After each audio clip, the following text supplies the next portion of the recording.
tributo pues a un gran venezolano que se ha ido. Se trata de Luis Manuel Esculpi, parlamentario, luchador social, fue uno de los fundadores del MAS, luego tuvo activismo político en otras organizaciones, hombre dedicado a la actividad social desde muy joven, desde los 12, 13 años, que fue militante de la JC y luego pasó pues a formar parte del naciente movimiento del socialismo por allá a inicios de los años 70. Con Esculpi pues tuvimos una relación muy estrecha, de paso pues en mi familia era muy querido, desde muy joven, pues desde muy niño yo tuve conocimiento de su actividad, yo era sido visitante de mi casa, pero más allá de eso quiero reconocer en él un hombre honesto, muy serio, comprometido con la democracia, con la justicia social, un hombre de verdad de esos que quizás no nacen todos los días, un hombre realmente de un gran espíritu y de una gran humildad. Y bueno, quiero pues enviarle a todos sus compañeros, a toda su familia, a su descendencia, a su esposa, nuestras palabras de condolencia. Y vamos a escuchar un poquito de lo que fue esa entrevista que hicimos hace ya unos cuantos años acá en Vladimir a la Una con Luis Manuel Esculpi, cuyo nombre de combate, de lucha, pues en los años de la clandestinidad era Héctor José. Bien, adelante, escuchemos a Héctor José Esculpi. Y el propio hecho de convocar a la constituyente fue objeto de un referéndum, de una consulta popular. Esta vez no fue así. Pero además las bases comerciales fueron alteradas para que cada uno de nosotros no estuviéramos igualados en la votación. Unos venezolanos teníamos un voto y otros tenían 2 y 3 votos.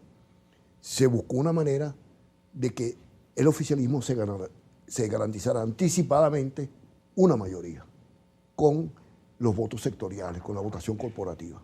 Fíjate que esto tiene un antecedente. ¿Por qué no hubo referéndum revocatorio? Porque el gobierno sabía que perdía el referéndum revocatorio. ¿Por qué no hubo en su tiempo elecciones regionales?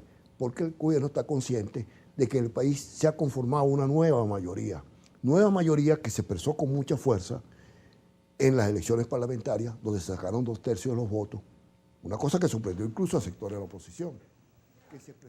Así que bueno, recordaremos siempre a Héctor José, su compromiso, su lucha, de verdad, un gran abrazo pues para toda su familia. Bien, y ahora sí quiero hacer mi comentario de todos los lunes.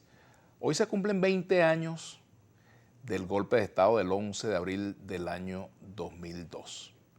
Un hecho histórico que, bueno, del cual yo tuve alguna participación allí como ciudadano, incluso como miembro de la constituyente del año 99.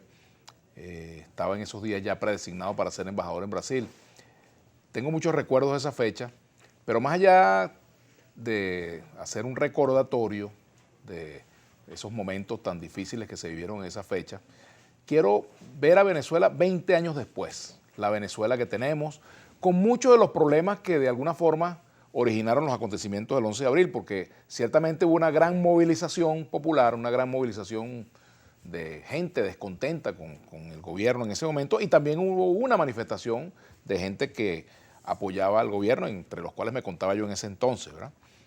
Pues bien, ¿qué quedó del 11 de abril? Quedaron heridas, quedaron divisiones, quedaron resentimientos, rencores, que todavía como sociedad no hemos superado del todo. Quedan todavía presos políticos, quedan algunos policías, bueno, que están presos por este hecho.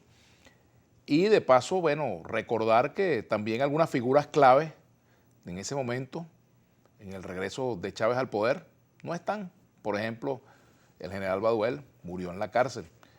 Otros que apoyaron a Chávez en su momento no lo siguieron acompañando. Otros que en ese momento salieron a protestar contra Chávez, hoy lo acompañan. Es decir, toda una situación en la cual se ven los cambios que el país ha venido sufriendo. Pero básicamente tenemos un grave problema institucional todavía en Venezuela. Necesitamos reinstitucionalizarlo. Yo diría, luego de tantos años que han pasado, 20 años, que Chávez tuvo la virtud de promover un cambio en Venezuela, ¿verdad? Chávez tuvo la visión de promover una Asamblea Nacional Constituyente que le diera a Venezuela una nueva constitución, pero cometió un pecado que para mí, con el paso del tiempo, lo defino así, un pecado capital, aprovechando estos días de Semana Santa, fue ponerse por encima de las instituciones, no ponerse por debajo de ellas. Eso debilitó el sistema de justicia en Venezuela, debilitó la institucionalidad democrática que debía nacer fuerte, robusta de ese proceso constituyente, y bueno, lamentablemente pues hemos tenido secuelas muy negativas. Por supuesto que no todo ha sido negativo en Venezuela desde el año 2002, pero evidentemente pues hemos visto falta de madurez política tanto en la clase que gobierna, la clase política que gobierna, como en la clase política que dirige la oposición. Falta de madurez en el caso del gobierno por su falta de compromiso con los postulados de la Constitución del año 99. Fue un grave error de Chávez querer cambiarla en el año 2007. Como también ha sido un grave error de este gobierno actuar al margen de ella en numerosas oportunidades. Es decir, la gran víctima de todos estos años ha sido la Constitución, y también el mismo pecado se le debe achacar a la oposición. Fíjense ustedes, detrás de esa gran movilización del 11 de abril, a la cual fueron muchos reclamando democracia, se fraguaba un golpe de Estado promovido por grupos económicos, por sectores militares y bueno, por políticos que utilizaron esa movilización donde hubo muertos, donde hubo heridos, donde salieron personas detenidas. Pues bien, detrás de esa movilización se escondía un plan del cual no tenían conocimiento. Aseguro que más del 95%, 98% de quienes participaron en esa movilización. Y bueno, pues ese carbonazo también le hizo un grave daño a las posibilidades de transformación del país. ¿Por qué? Porque sembró la semilla nuevamente pues, de la violencia política en Venezuela, de buscar derrocar un gobierno por vías evidentemente no democráticas, ¿verdad? Porque si se busca el fortalecimiento de una opción electoral es para hacer un cambio de gobierno por la vía democrática, constitucional, pacífica y precisamente electoral. Desde entonces hemos visto muchas intentonas, hemos visto salidas, llamados a la invasión, llamados a la intervención, con algo que hoy llamaba el padre Alfredo Infante en la entrevista que le hice en Vladimir La Carta, la tendencia pues al inmediatismo, que lo que ha terminado es de consolidar a quienes hoy gobiernan, ¿verdad? Producto precisamente de todos esos errores. ¿Cuáles son las lecciones de este 11 de abril, a 20 años de estos acontecimientos? 20 años del 11 de abril y dentro de 2 días 20 años del regreso de Chávez al poder, del 13 de abril. Bueno, uno de ellas que tiene que ver un compromiso real de quienes gobiernan y de quienes se lo oponen con la Constitución que nos dimos los venezolanos. Otra, el compromiso de respetar la institucionalidad que forma parte del mismo compromiso con la Constitución. En tercer lugar, la visión autocrítica, aceptar que hemos cometido errores. En cuarto lugar, diría también la necesidad de reconocer en el otro, bueno, argumentos y verdades que a veces no queremos ver.